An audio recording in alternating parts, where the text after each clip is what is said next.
자, 294.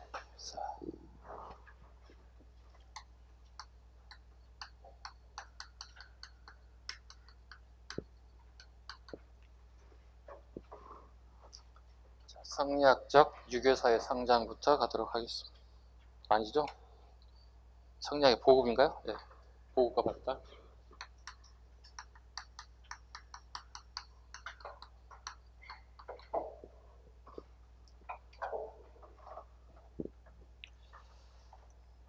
성리학을 만든 사람 누구예요? 주자. 네.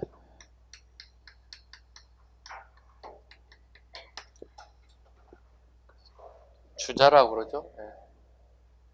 중국말로 쯔이, 뛰어난 사람, 뭐 이런 의미를 가지고 있습니다. 뛰어난 사람, 주자가 만들었습니다. 뭘 발전시킨 거죠?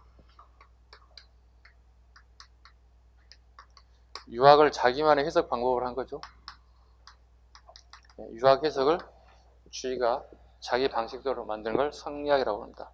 성리학은 좀 복잡합니다. 네.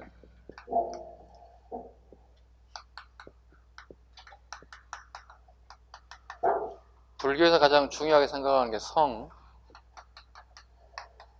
도교에서 가장 중요하게 생각하는 게 리, 그러니까 불교와 도교의 사상들이 다 들어왔다 보시면 되겠죠.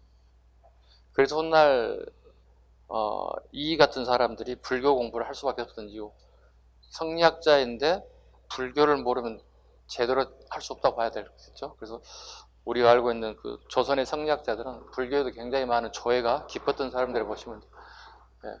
여기에 이제 복잡하게 많이 들어가 있죠. 이제 뭐 우주가 어떻고, 그죠? 그 다음에 우리가 알고 있는 성선설, 성악설, 뭐 이런 것도 다 들어가죠. 성선설, 성악설, 여기 춘추 백가시기까지 다 들어가서 이런 거에 다 들어간다고 하죠. 우주는 어떻게 됐을까? 이런 거 모두 다 포함되어 있던 것들을 우리는 성리학이라 한다. 즉, 주위에 나름대로 방법을 만드는 게 성리학이라 한다. 자, 우리나라에 성리학이 처음 들어온 건 우리가 알다시피 고려 후기. 고려 후기에 들어. 그 다음에 우리가 알고 있는 어려운 성리학이 있죠. 주리론, 그 다음에 주기론. 이건 언제 들어와요? 우리가 15세기 후반에서 16세기로 넘어가는 시기에 들어온다 보시면 돼요. 네. 이 시기에 들어온다 보시면. 특히 이제 대표적인 명종 시기부터 들어온다 보시면 돼요. 명종을 기점으로 해서 우리나라에 성리학이 발붙인다 보시면 됩니다. 자, 보겠습니다. 하나씩 보겠습니다. 이제 295쪽 하단부입니다. 관학파와 사학파. 관학파, 사학파 보겠습니다.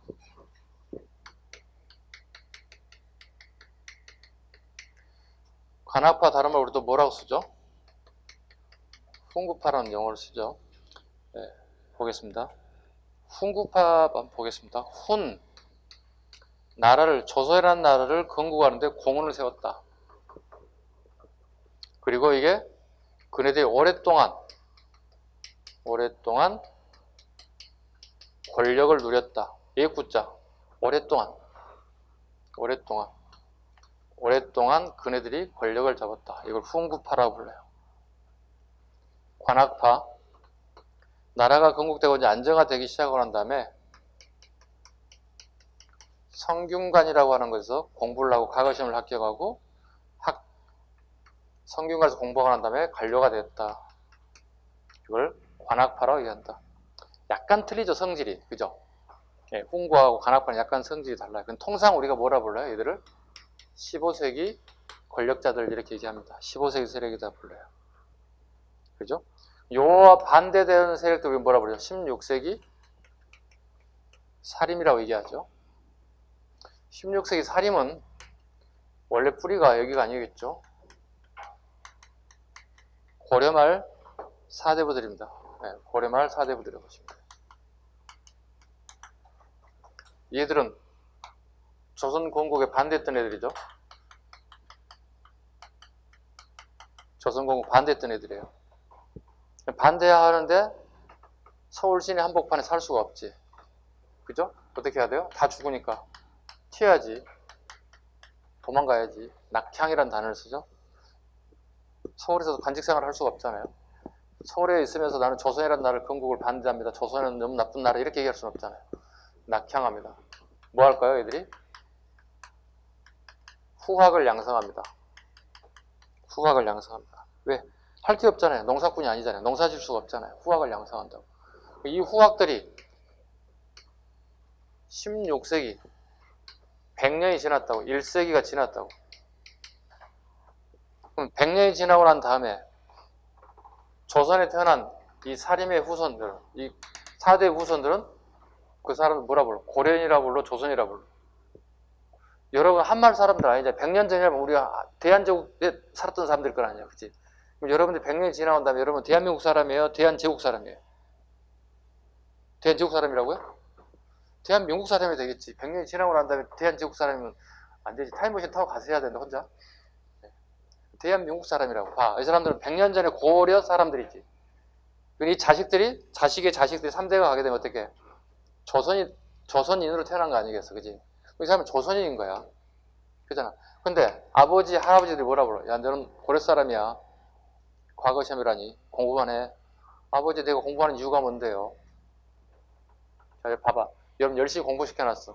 내년에 국가직, 지방직 시험 볼 수 없습니다. 보시면 안 되는데 이렇게 얘기하면 어떻게 해? 뭐야? 이렇게 되겠지. 뭐야? 내가 공부한 이유가 뭔데? 그죠? 자, 여기 있어요. 원칙에서 벗어나요.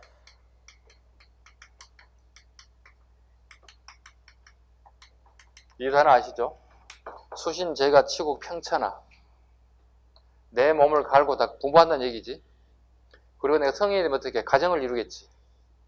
그러고 나면 뭐 해야 돼? 뭐 해야 되죠? 치국. 공무원이 돼야만이 나라를 다스릴 수 있잖아. 그죠? 근데 공무원이 되는 길을 막아버린다면 안 되는 거 아니야. 그지? 그래서 얘네들이 어떻게 해요? 하나씩 중앙 관계에 진출한다고. 근데 16세기 되면 어떻게 해? 이 선비들이 숲을 이룰 정도로 양이 많아졌어요. 그래서 이 세력을 뭐라고 그래요? 사림이라 불러요. 이해 가셨어요? 훈구와 사림을 구분할 수 있겠죠? 용어 자체 이해를 좀 하시라는 얘기예요. 훈구와 사림. 또는 관악파와 사림. 그거 구분하시면 될 것 같아요, 일단. 자, 중심 인물 보겠습니다. 관악파, 정도전과 권근 같은 사람들. 정도전, 권근 같은 사람들. 이 사람들은 조선 건국한 사람들이죠.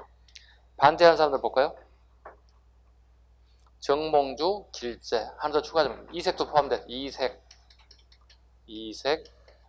길재 이런 사람들이죠. 이색, 길재. 이색의 제자가 이제 방금 나와 있는 정도전도 여기 포함되고 정몽주도 여기 다 포함되죠. 나이는 정몽주가 정도전보다 좀 나이가 더 많아요. 그럼에도 친구처럼 지내요. 아주 막역하게 지내요. 그래서 이 두 사람이 갈리잖아요. 그죠? 조선 건국의 찬성과 반대로 바뀌잖아요. 네. 공통적인 것은 다 이색의 제자입니다. 네. 이색의 제자 보시면 돼요. 특징 보겠습니다. 관악파. 성리학의 치인을 강조했다. 치인, 다스릴 치자죠. 나라를 다스리는 거죠. 네. 그 다음에 국가의 통치 이념으로 주례를 중시했다. 정도지 가장 중요하게 하는 게 주례다. 주례는 끊임없이 설명하고 있죠.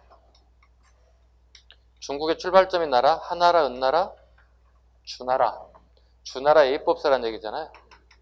정치와 그 다음에 중앙제도, 지방제도 이런 게 다 여기에 주례에 들어가 있다. 이걸 모티브로 해서 만든 책이 있다. 조선 건국을 한 다음에 정도전이 쓴 책. 최초의 사찬서, 본인이 쓴 사찬서. 조선 경국전. 이 정도 잡아야 되겠죠. 그래서 좀 어려운 시험에 이런 게 나오잖아요. 조선의 사대부들은 주례를 탐독하였다. 조선의 사대부들은 주례를 필독서 삼았다. 맞아, 틀려? 맞는 거지. 왜? 이게 원전이 여기니까 이것도 읽어봐야지. 도대체 정도전은 이 책을 어디서 보고 적었을까? 궁금하잖아. 읽어봐야지. 이런 지문이 나오면 맞는 지문이 되는 거라고. 굉장히 고급스러운 지문이에요. 어려운 지문이기도 하고. 공부가 안 되신 분은 무슨 말인지 몰라요. 이게 주례란 자체가 무슨 말인지 모르게 된다면 조선 경국전 어디에 나오는 그 자체를 몰라버리면 어려워지는 것들이에요.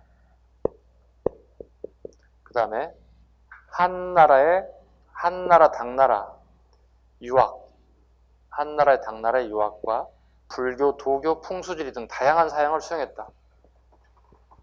왜 정도전은 이런 다양한 사상들을 다 수용했을까? 이유는요, 건국 초기이기 때문에 하나의 세력으로 규합할 필요가 있다. 그래서 불교, 유교, 도교, 풍수지리 다양한 하다못해 거기 추가하자면 이것도 들어가요. 샤머니즘까지도 무당까지도 수용을 해요. 조선 전기의 사상적인 통합이 이루어져요. 사림가 보겠습니다. 성리학의 수기를 강조했다. 수기, 내 몸을 갈고 닦는 거예요. 내 몸을 갈고 닦는 거. 그래서 16세기 이후에, 명종 이후에 그 신하들이 쓰는 상소문의 90% 이상 왕에게 쓰는 상소문이 뭐냐면 수신하세요. 성리학자들이 항상 상소문 쓸 때 항상 하는 게 왕 당신이 잘한 게 아니라 잘못했다는 거야. 당신이 아직 수양이 덜 됐기 때문에 이런 상황이 발생됐다는 거야. 인격이 부족하다는 거야. 공부가 부족하다는 거야. 수신하세요. 항상 단어가 들어간 게 수신하세요. 네 몸을 갈고 닦으세요. 항상 이거야. 상소문. 봐요. 성리학들이 가장 중요한 게 뭐라고요? 네 몸을 갈고 닦으라. 즉 공부 더 열심히 하라는 의미를 가지고 있어요. 기억하실 수 있겠죠? 수기하세요. 수신하세요. 다 성리학자들이 쓰는 용어들이에요. 당신이 많이 아직 부족합니다. 왕의 자질이 아직 부족합니다. 공부 좀 더 하세요. 끊임없이 얘기하는 거예요. 수기를. 두 번째, 성리학적 명분론을 중시했다. 네, 성리학은 명분론이다 얘기하죠. 자, 주의를 좀 보면 이해 갈 수 있을 거예요.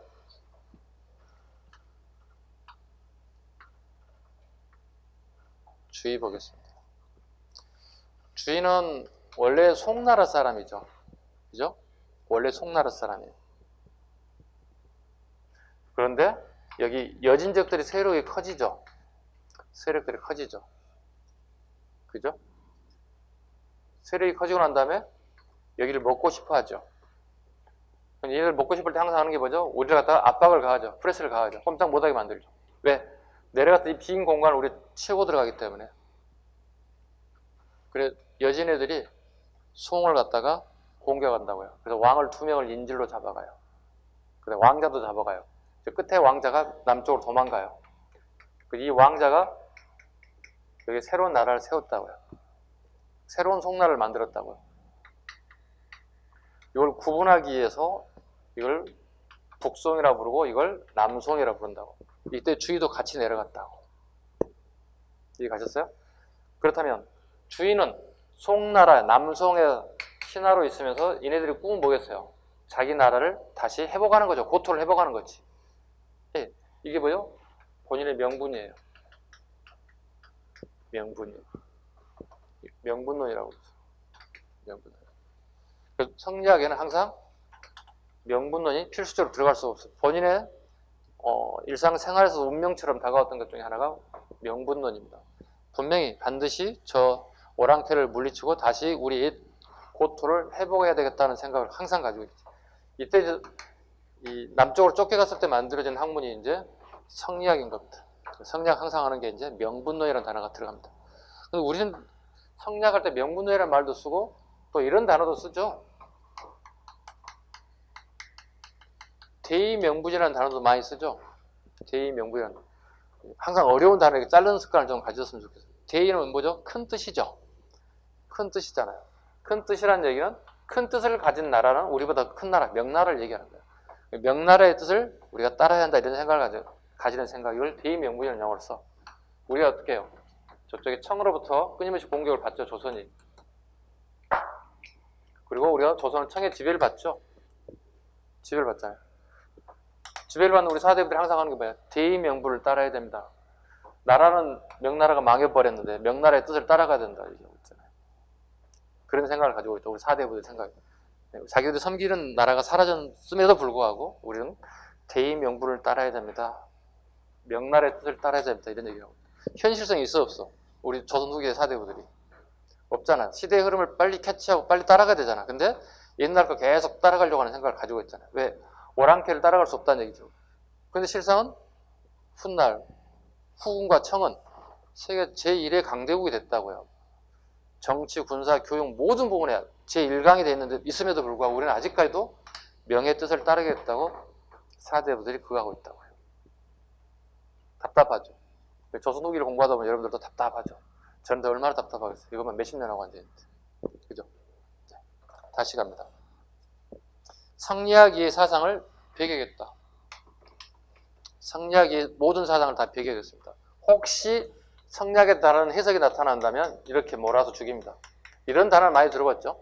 사문난적으로 몰아주겠어요. 사문, 스승님을 배신하고 우리 문파를 배신한 난잡스러운 적이다. 어우, 굉장히 치욕스럽죠.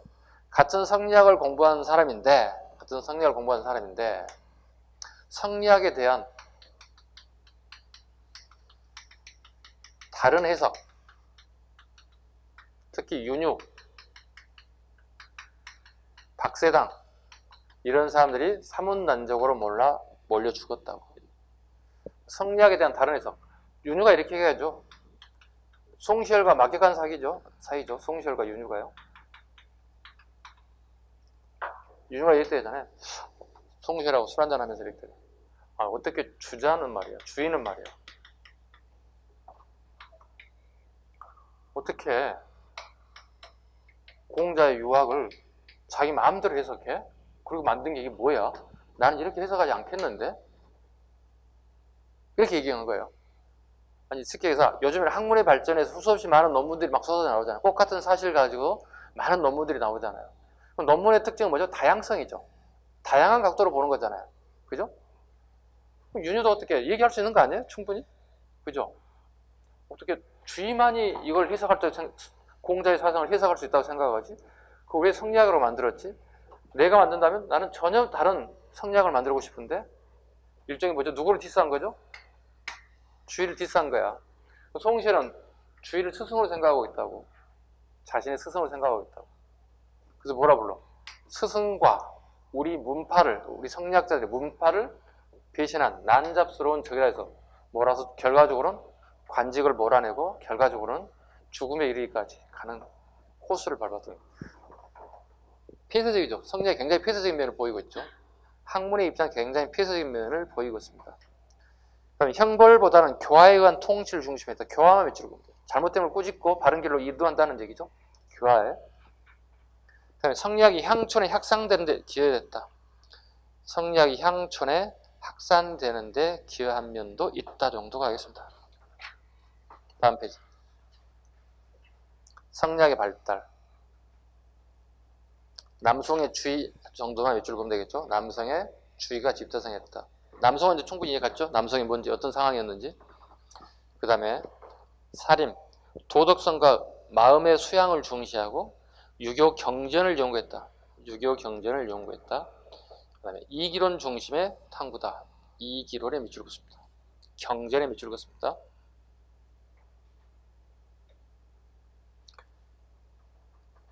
그 다음에 대표적인 인물을 하나씩 살펴보도록 하겠습니다. 서경덕부터 보겠습니다. 서경덕.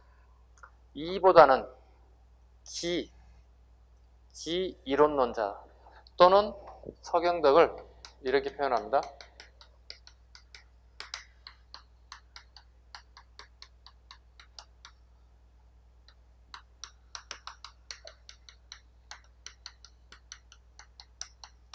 한자를 일부러 적으세요. 여러분 좀 기억했으면 쓰겠어요. 유기론자. 이것 때문에 그렇습니다. 오직 유자입니다. 오직 유자. 유기론자. 오직. 영어로 적어볼까? only. 기가 우선이라 생각한다. 기가 우선이라 생각한다. 기가 선생님 뭘까요? 사람이 느끼는 7가지 감정이에요. 네. 어때요? 오늘 아침 여러분 컨디션? 괜찮아요? 좋죠? 안 좋아요? 좋은 사람도 있고 안 좋은 사람도 있고. 선생님 보니 짜증나요. 선생님 보니 즐거워요. 각자 다양한 생각을 가질 수 있죠. 사람이 느끼는 7가지 감정. 이렇게 이해하면 도대체 이해가 잘 안 가는 부분이 있죠. 이게 뭐예요, 선생님? 기가? 어머님들, 여러분 어머님이나 할머님들이 이런 얘기 가끔 써요. 예를 한번 들어볼게요. 기가 뭔지, 7가지 감정. 저 오늘 수업을 끝나고 집에 들어갔어요. 어머니께서 한숨을 푹 쉽니다. 여러분이 엄마를 위로해 주는 의미에서 엄마 왜 그래요? 그랬더니 세상에 오늘 기가 막히게 죽은 줄 알았다. 그래서 왜요? 무슨 일인데요? 그랬더니 우리 점심을 먹고 친구하고 헤어졌거든. 근데 방금 연락 왔는데 친구가 교통사고로 이렇게 얘기해요. 그 뒤 얘기는 생략하겠습니다. 아침 얘기니까. 무슨 얘기야 이게? 내가 기가 막힌 일을 당했다는 얘기잖아요. 기가 막히면 어떻게 되는 거예요? 답답하고 죽고 싶은 생각밖에 안 든다는 거. 이게 기예요. 사람은 기가 막히면 어떻게 되는 거야? 죽는 거야. 그래서 여러분들 어떻게 억울한 일이 있으면 어떻게 호소해야 되고, 기쁜 일이 있으면 어떻게 웃어야 되고, 슬픈 일이 있으면 울어야 돼. 그게 막히면 여러분들이 힘든다고. 합병 생긴다고. 이게 기예요. 이걸 기를 굉장히 중요하게. 그러니까 인간사에서 사람이 느끼는 감정을 가장 중요하게 여는 게 기라고. 기라고. 이해 가셨어요? 이게 기라고. 이게 서경덕이 유기론자예요. 그리고 오직 유자를 알아야 되는 이유가 있죠. 자주 나올 수밖에 없잖아요. 왜? 불교사에도 나오잖아요. 유식론이라는 게 나오잖아요. 그게 오직 유자거든요. 오직 깨우친 자는 누구밖에 없다. 이렇게 유식학이잖아요. 유식론이잖아요. 그래서 오직 유자를 꼭 한자를 잡으셔야 돼요. 그 다음에요. 두 번째. 불교와 노장사상에 대해서 개방적이었다. 불교와 노장사상 굉장히 개방적이었다. 하물며 이 신분제 사회에서도 기생인 황진이를 제자로 삼았다는 거예요. 얼마나 중요해요. 그죠? 황진이가 평생 동안 짝사랑한 대상이 서경덕이에요. 황진이 시에 나오는 모든 님은, 거기에 나온 님은 서경덕을 지칭해요. 서경덕을 지칭해요. 그 다음에요. 평생을 처사로 지냈다. 처사란 과거 시험을 합격하고도, 과거 시험을 급제하고도 남을 실력임에도 불구하고 평생 동안 관직에 나가지 않고 평생 학문만 연구한 사람을 우리 처사라 불러요. 처사라 불러요. 얘네들이 글을 쓰는 문학을 뭐라 부를까? 처사하고 문학 합쳐봐. 처사문학이라고 해요. 국문학사에서 처사문학이라고 한다고. 평생 동안 글 공부하는 사람들이 글을 쓴 글을 모아놓은 처사문학이라고도 불러. 그래서 이지함은 서경덕의 문화로 토정비결을 지었다. 이지함은 토정비결을 지었다. 토정비결은 여러분 정초에 보는 거예요. 정초에 보는 거예요. 왜? 운수가 90% 이상이 좀 더 좋은 개가 나와. 50% 이상이. 그래서 가끔 이런 농담을 해요. 제가 수업 시간에.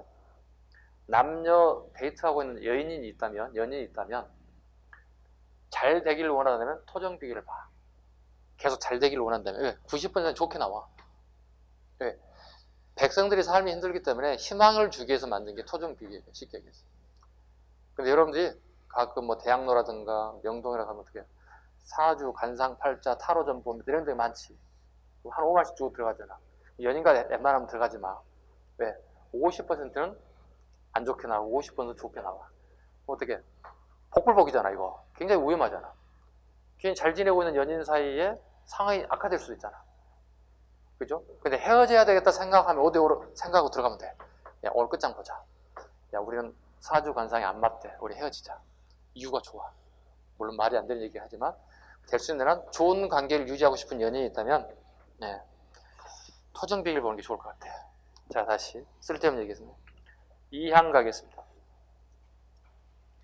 기보다는 이를 중시했다. 주자의 이론을 조선에 반영하여 체계를 세우자 노력하였다. 이기이언론이다.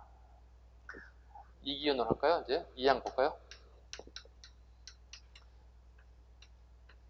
성리학할 때 여러분들이 싫어하죠? 힘들다 생각하고.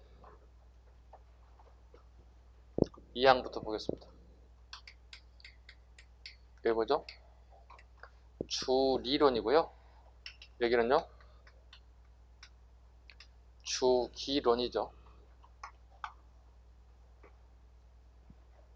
그럼 2항 앞에 뭐가 있을까? 앞에 족보를 보자는 거예요. 이연적이 들어가야 돼. 이연적. 여기 누가 들어갈까? 서경덕 같은 사람이 들어가야 되겠죠. 족보상으로 보는 겁니다. 이 사람을 뭐라 부르죠? 호가 해제 이연적이라 불러. 요건 다 아시지? 이분은 태계 이항이지. 저거들은 이유가 있어. 뭐 호를 알아오는 의미가 아니야. 좀 역사적 사건이 등장하기 때문에 호를 알려드리는 거예요. 주리론, 주기론 보겠습니다. 자, 리 한번 볼까요? 이렇게 적겠습니다. 리 적겠습니다. 주리의 인의 지 적겠습니다. 인의 지 이걸 리라고 합니다. 7가지 감정, 7정을 얘기했습니다. 기쁘다, 슬프다, 뭐 이런 것들. 아주 쉽게 얘기합니다. 깊게 안 들어가겠습니다. 우리 시험에 나오는 정도까지만 제가 가겠습니다. 여러분, 깊어지면 여러분 힘들어하는 거니까. 주리론, 주기론. 우리가 성리학이 처음 들어온 것은 고려 말이라고 얘기했죠. 이때 우리가 쉽게 받아들인 게 뭐죠? 실천 성리학이에요. 실천 성리학이에요. 즉, 고려라는 나라, 고려 말의 이 급한 상황은 성리학 아니고선 불가능하다. 즉, 불교와 유교가 좀 불가능하다는 거. 그래서 실천 성리학이 이때 들어온다고. 그럼 우리나라가 잘 나갈 때 힘들 때요? 고려 말에? 힘들 때야. 항상 이 이데올로기 사상은 힘들 때 들어와요. 그럼 선생님 이때도 우리가 뭔가 있었겠네요 생각해야 되잖아. 힘들 때 들어온다는 얘기잖아. 명종 때 커다란 난이 하나 발생하죠. 명종 때 무슨 난이 발생합니까? 걱정 많은 사람들이 많이 나오잖아요.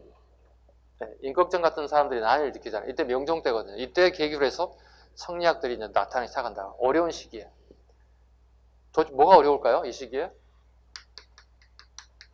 훈구 세력들이 권력과 경제를 다 잡아 있고요. 그 다음에 명종 시기에 문제가 뭐가 있어요? 이 문정왕후죠, 여기는. 명종의 어머니 모후잖아요. 그죠? 권력을 다 잡았다고. 권력을 다 잡고 있다고.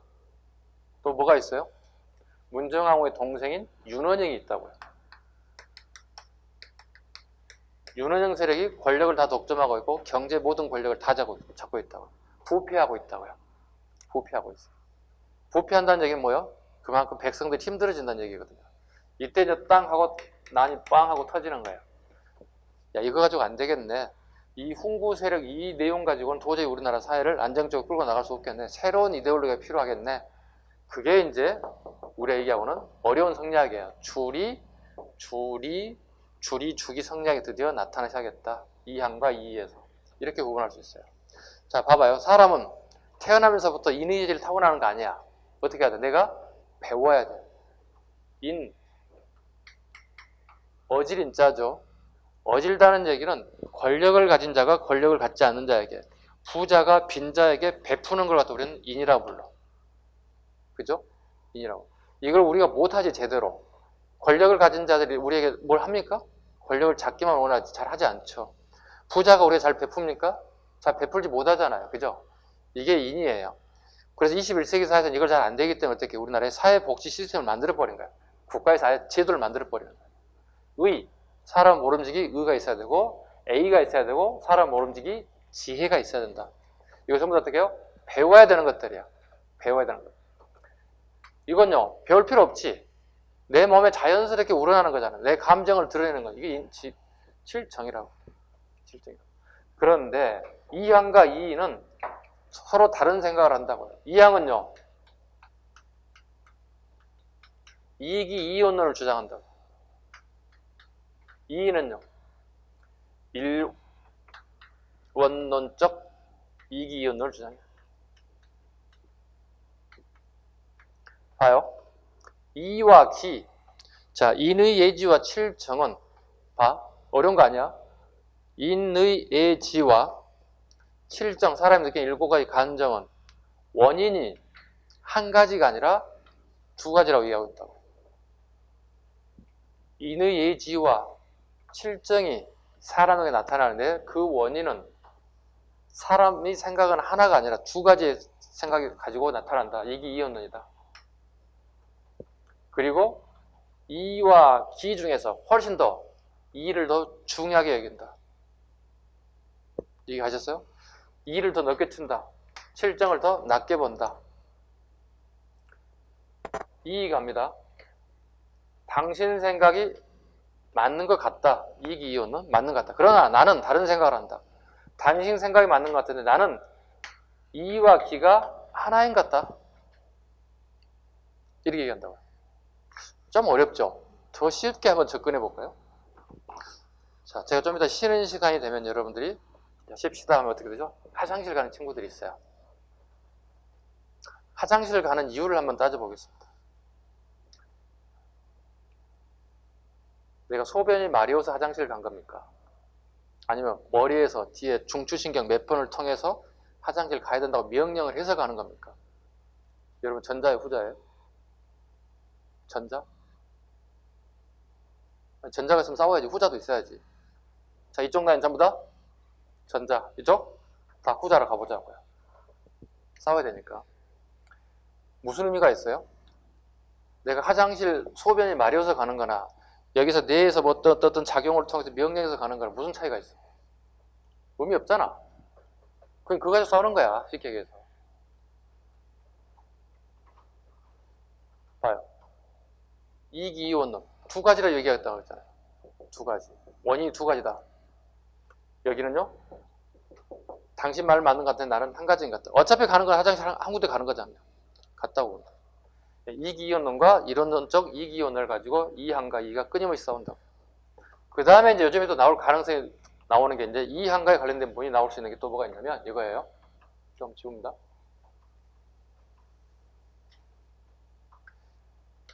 4단 7점 논쟁을 한번 짚어보겠습니다.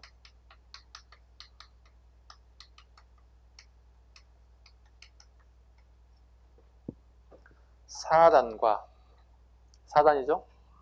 7정이 서로 싸워요. 기대승하고 이항이 싸운다고요. 논쟁이니까 되게 주먹질이 아니라 논이야, 논. 글을 가지고 싸운다는 뜻이에요. 글을 가지고 싸우는 거예요. 자, 봐요. 기대승은 오늘날 전라도 강주 광역시 송정리에 살고, 이항은 안동에 살고 있다. 경상북도 안동에 살고 있다. 이제 고생하는 건 이제 이 집의 노비들이야. 이 집의 노비들이 이 글을 쓰고 서로 왔다 갔다 하는 거야. 요즘 치면 강주에서 대구까지 88 고속도로 열심히 달려다니는 애들이야. 네. 편지글 하나 가지고 이걸 싸우는 거야. 사단 7정을 가지고 싸우는 거야. 자, 기대승이 먼저 얘기합니다. 이황 선생에게. 나이가 좀 많이 드신 분이에요. 이황 선생은요. 당신이 주장한 이기이원론은 나는 당신처럼 동의하지 못합니다. 나는 이기공방설을 주장합니다. 이렇게 한다. 자, 갑니다. 기대승 갑니다. 이기공방설 또는 호발설. 이와 기는 동시에 같이 일어나는 것 같습니다. 이렇게 주장한다고요. 이항과 기를 끊임없이 편지글을 통해 싸워. 이걸 사단 7정 논쟁이라고 불러요. 훗날 이항이 기대승의 내용을 약간 수용을 해요. 젊은 학자인 기대승의 내용이 어느 정도 융통성이 있다고 보고요. 훗날 이기공방설을 태계가 수용할 정도까지 될 정도로 큰 논쟁거리 중에 하나가 사단 7정 논쟁이었어요. 자, 사단 7정 논쟁, 그 다음에 태계 이항, 그 다음에 율곡이의 주리론, 주기론에 관련된 부분 조금만 잡아주시면 되겠습니다. 그 다음에 이항에 관련된 부분 또 보겠습니다. 기보다는 이를 중시했다. 즉 사단을 중시했다. 7정보다는 사단을 중요시했다. 주자의 이론을 조선에 반영하여 체계를 세우고자 노력. 이기원론, 이보다는 기, 서로 의존적이지만 섞일 수 없다는 뜻이다. 대표적인 처소, 주자서 저력. 잡아야 돼. 별표. 주자가 쓴 책을 너무 두꺼워서 저려란 말은 요약했다는 뜻이에요. 주자서 저력. 성학 10토. 성학은 군주론이야. 성학은 군주론이에요. 앞으로 군주가 될 사람, 즉 왕이 될 사람은 10도 알아서 공부를 잘 해주셔야 된다. 성학 10도. 전습록변, 양명학 비판서입니다. 전습록하고 잘라봐. 변하고 잘라봐. 전습록하고 변 잘라. 전습록은 양명학의 이론서고 이항이 양명학을 비판하는 게 전습록 변이에요. 구분하셔야 돼요. 구분할 수 있겠죠? 전습록과 전습록변 구분하시면 돼요. 그 다음에 사단 7정 논쟁. 누가 사단 7정 논쟁했다고 했지? 여기 하나 적어 그 가로 열고 기대성. 기대성이 주장한 내용 뭐라고요? 이기 공방설. 이와 기는 동시에 나오는 것 같다. 이기 공방설 가로 열고 적습니다. 기대성의 이기 공방설과 논쟁을 벌였고 훗날 이가 이걸 수용했다.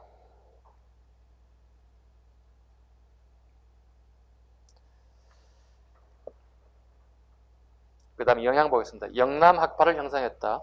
그 대표적인 게 김성일과 유성룡이다. 이항의 첫 번째 수제자들입니다. 가장 유명한 수제자들은 김성일과 유성룡. 우리 성리학사의 가장 유명한 기록을 남겼던 사람들입니다. 예제자들이고 수제자들은 이 양의 첫 번째 제자들이기도 합니다. 그 다음에 일본 성리학 발전에 영향을 미쳤다. 일본 성리학에. 그럼 일본 성리학에 뭐가 들어갔다는 얘기죠? 주리론이 들어갔다는 뜻이죠. 기억 잘하셔야 돼. 주리론, 이 양의 주리론이 일본에 전파됐다. 누구에 의해서? 강항에 의해서. 강항은 주리론을 공부한 사람이고요. 임질왜란 때 포로로 잡혀갔던 인물. 그리고 일본에 성리학을 전파했다. 일본의 그 스님들에게 처음으로 성리학이라는 것을 전파하기 시작했다. 그래서 강항이 요즘에 나올 가능성도 크다. 선택지 지문에 꼭 잡으셔야 됩니다. 그리고 강항이 포로 생활을 마치고 우리 나라에 다시 귀국을 하게 되고, 그 다음에 귀국을 한 다음에 책도 남기게 됐습니다. 그 책 제목 간양록 하나 적습니다. 그러면 우리가 앞으로 임질왜란 이후에 일본을 정확히 더 알아야 되는 상황이 발생했을 거 아니야. 그죠? 그렇다면 강항이라는 사람을 통해서 일본에 대한 정세를 파악하고 대책을 마련해야 될 게 우리 조선의 정부 해야 할 일이죠. 그죠? 근데 강항도 무시하고 간양도 다 무시해. 우리 조정이. 임질왜란 이후에 선조가 아무 생각 없어. 그렇게 당했음에도 불구하고 아직까지도 선조는 아무 생각 없어요. 일본에 대한 그 같은 정보를 갖다가 가장 최근 정보를 강항으로부터 얻을 수 있잖아요. 이걸 전부 다 무시해버렸어요. 일단 책 하나 정도 알아두셔야 돼요. 간양록, 강항, 그 다음에 주리론이 전파됐다. 주기 아니에요. 함정에 빠지시면 안 돼요. 조식갑니다. 의리와 명분의 학문 실책을 중시했다. 노장사상에 포용적이었다. 노장사상이 밑으로 줍니다. 노자와 장자의 합친말입니다. 노자와 장자의 합친말, 노장사상이라고 불려요. 영향, 그의 제자 각제우, 정인원 등 다수의 의병장을 배출했다. 각제우는 임진왜란 최초 의병장이 꼭 기억하셔야 되고, 자신의 손녀딸의 남편이기도 하고 사이가 되겠죠. 손녀의 사이가 되기도 하고요. 정인홍은 조식의 아주 애제자이기도 합니다. 정인홍을 또 알아야 될 이유가 있죠. 정인홍을 알아야 될 이유가 있습니다. 자, 이쪽 잠깐만 알아보겠습니다. 뒤에 나올 텐데요. 한번 잠깐 치고 가보죠. 해제의 이연적, 태계의 이황. 이 두 개를 합치면 뭔가요? 앞글자 따면? 해, 제지. 이연적의 호, 해, 제. 태계 이양의 호, 태계. 그러면 해자와 그 다음에 어디가 있어? 잘못 적었군요. 태, 네. 태계 이양의 해, 태, 변촉소 사건이 한번 터져요. 해태 변촉 사건. 해제 이연적과 태계 이양이 문묘에 배양됩니다. 문묘는 문송왕의 줄임말이죠. 묘는 사당묘자. 즉 누구죠?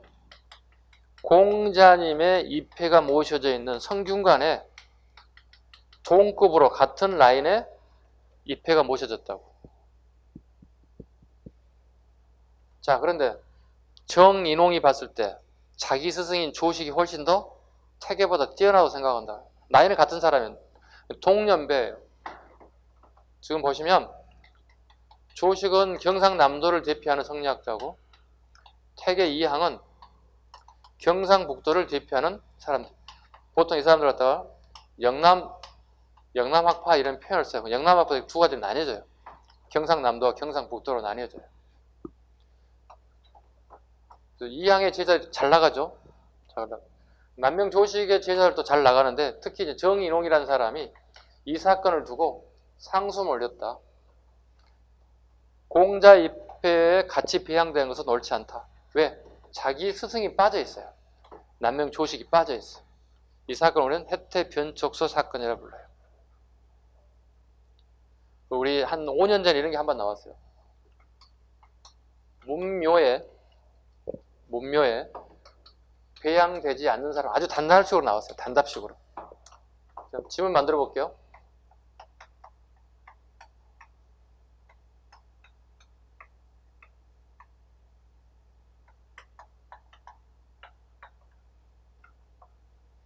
(4번) 누구를 잡을까?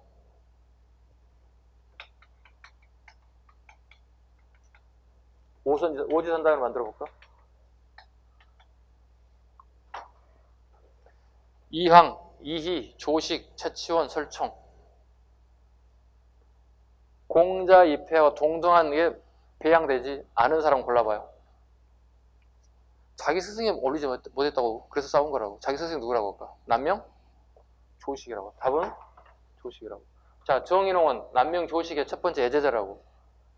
자기 스승이 올라가지 않고 태제 이현적과 태계 이항이 올라가는 것은 옳지 않다고 상소문을 올렸다. 그 상소문을 우리가 해태 변척소라고 한다고. 이때 오답률이요. 80%. 맞은 사람은 찍어서. 왜? 이런 공부를 거의 지엽적인 부분이라 생각하기 때문에 공부를 하지 않았거든요. 그때 당시. 해태 변척소를 알게 된다면 당연히 알 수 있는 문제인데 많은 사람이 틀렸어요. 그러고 난 다음에 출제되지 않고 있습니다. 다른 형태의 지문으로 나올 수 있는 가능성을 제가 언급해 보는 겁니다. 2 갑니다. 상대적으로 기의 역할을 강조했다. 현실적이다. 밑줄 긋습니다. 현실적이다. 그러면 2항은 뭘까요? 현실적이 아니고 위에 2항 옆에다 여백을 적습니다. 2항은 학문적이다. 율곡이는 정치하는 사람이기 때문에 현실적이다. 그 다음에 개혁적이다고 그랬죠. 개혁적인 밑줄 긋습니다. 개혁적인 밑줄. 그럼 2항은 뭐라고 적어야 될까? 위에 여백에다가. 개혁의 반대니까. 실천적이다. 실천적이다. 그럼 개혁과 실천이 좀 어려운다는데 이렇게 얘기할 수도 있겠어요.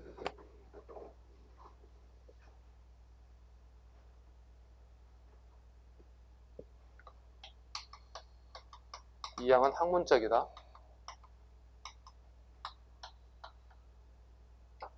율곡 2는 현실적이다. 개혁적 성향을 띠고 있다.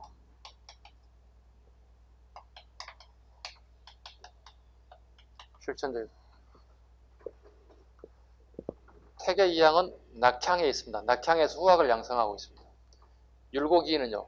서인의 영수로서 서울에서 정치를 잘하고 있어요. 국가에 무슨 상황이 발생되면 어떻게 해요? 빨리 그 상황에 대처해야 된다고. 그래서 현실적일 수밖에 없어요. 현실적. 그 다음에 개혁적. 뭐가 잘못됐다고요? 그거 바꿔야지. 개혁적. 이 항은요. 뭘 바꿔? 법은 잘못된 거 없어. 이걸 실천을 안 해서 문제일 뿐이야. 실천하면 되는 거지. 이렇게 했다는 거지. 실천하면 되는 거야. 이렇게 했다. 상반된 생각을 가지고 있습니다. 두 분은요.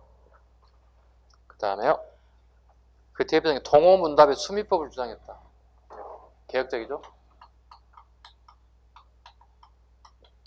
동호문답에서 수미법을 주장했다.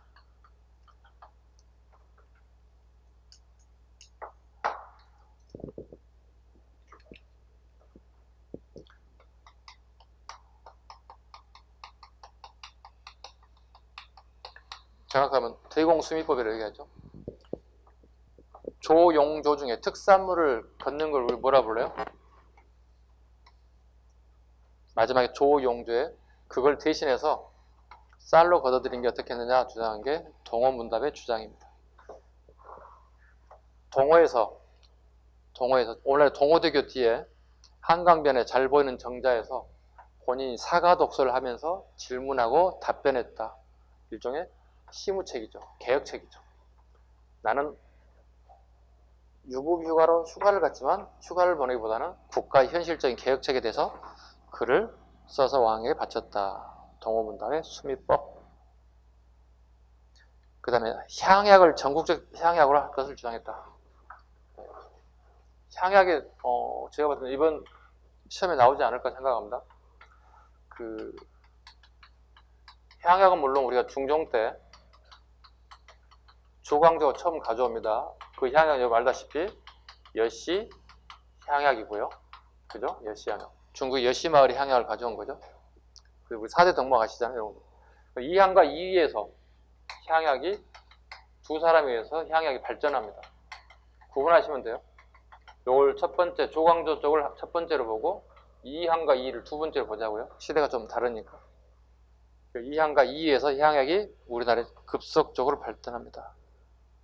자, 보겠습니다.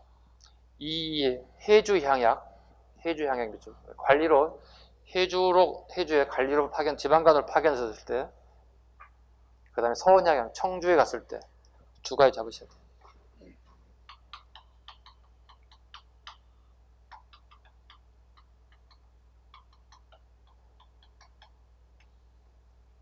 여기는요, 예안 향약이죠. 자기 고향에 안동의 예안에다가 만든 향약. 두 가지 구분할 것. 차후에 제가 본다면 이항의 향약과 이의 향약을 서로 섞어 놓거나 반대로 적을 가능성이 크다. 해주, 서원, 예안 향약 구분할 것 구분해 주시기 바랍니다. 그 다음에 사창제 실체를 주장했다. 사창제 보겠습니다. 일종의 빈민부재책이죠.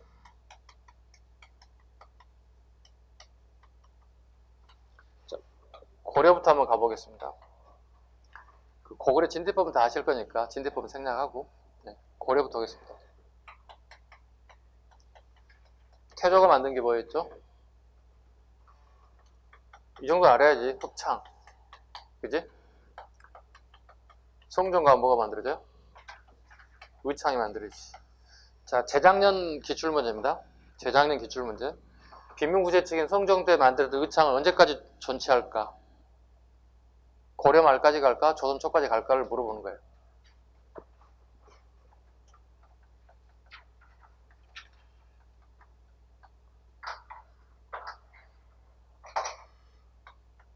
여기가 존치한다고? 네.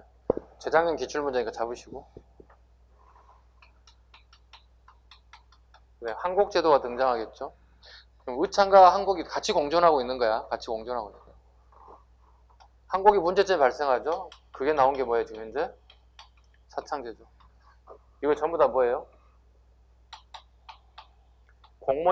공무원이 쌀 빌려주고 이자 받는 거잖아요. 그럼 비리가 늘어날 수밖에 없잖아요. 그 비리가 늘어나기 때문에 만든 게 뭐야? 사창제잖아. 사창제. 창은 창고를 의미하는 거야. 쌀을 보관하는 창고라 보시면 돼요. 사는 개인이 아는 게 개인 사자가 아니에요. 무슨 사자예요? 모일 사자를 쓴다고. 모일 사자. 자, 우리나라의 지방행정단 제일 마지막은 뭐예요? 리나 동이죠. 무슨 리, 무슨 동이잖아요. 중국의 마지막 단위는 주, 구, 년, 다음에 사라고. 그래서 나타나는 게 사창제라고 얘기가. 중국에서 가져왔다 보시면 돼요. 중국에도 똑같은 문제가 있었다는 거예요. 공무원이 쌀을 빌려주고 이자를 받는데 똑같은 비리가 발생했다는 거예요. 중국에서 사창제가 나타났다고. 우리나라에도 사창제 똑같이 가져다 쓰는 거지. 그러다가 다시 한국제로 다시 갔다고. 그리고 다시 사창제 또 갔다고. 언제? 흥선되고 다시 사창제로 가지. 한국의 폐단을 없애기 위해서. 순서 잡으시고. 그 다음에 혹시 성조한테 의창을 물어본다면 조선 초까지 존재했다는 것도 한번 다시 잡아보시고. 대표적 지어서 가겠습니다. 동호문답. 동호문답. 동호에서 사가독서라는 단어를 설명드렸죠. 열심히 일한 그대 떠나라. 광고 카피가 있긴 해요. 열심히 일한 그대 떠나라. 대신에 책 보고 쉬세요. 휴식을 취하세요. 휴식을 취해야 되는 이 양반은 휴식을 취하기는 그냥 우리나라에 어떻게 하면 개혁책이 필요할까 해서 그 책을 썼다는 거예요. 오늘날의 동호대교 밑에서. 그 다음에 만원 봉사.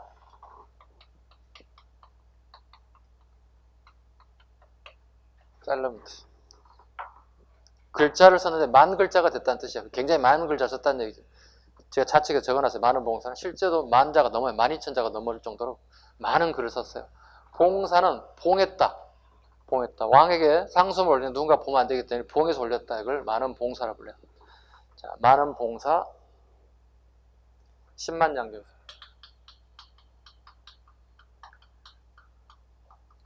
애구의 움직임이 심상치 않다. 우리가 앞으로 애구 침략을 대비해서 10만의 병사를 길러할 필요가 있다. 이렇게.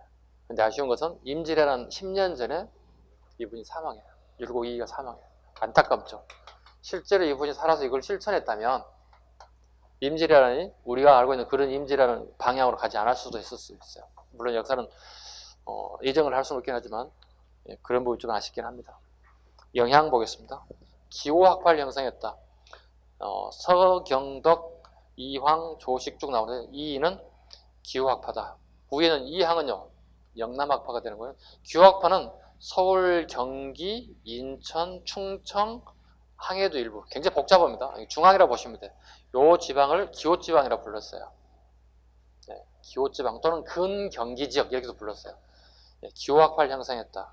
그의 제자들 김장생, 그 다음에 송시열, 송익필 등을 들 수 있다.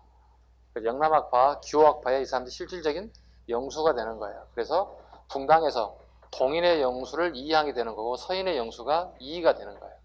이해가셨죠? 네. 자, 조금 쉬어가겠습니다. 자, 양반 중심의 문화부터는 조금 쉬어가도록 하겠습니다. 쉬겠습니다.